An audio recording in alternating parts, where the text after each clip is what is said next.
Suomalaisen yhteiskunnan yksi iso haaste on se, että hyvin monet meistä on yksin.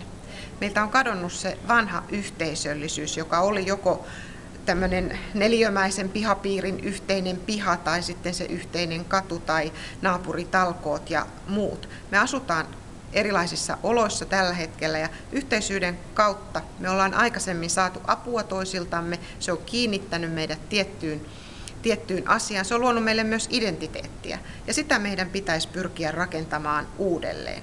Jos ajatellaan niitä asioita, mitä yhteisöllisyys nykyyhteiskunnassa tarvitsee kasvaakseen ja ollakseen olemassa, niin varmasti se tarvitsee tilan, se tarvitsee ihmisten välistä aikaa, se tarvitsee vuorovaikutusta ja se tarvitsee tietyllä tavalla pysyvyyttä. Jos kaikki muuttuu koko ajan, niin ei voi olla yhteisöjä.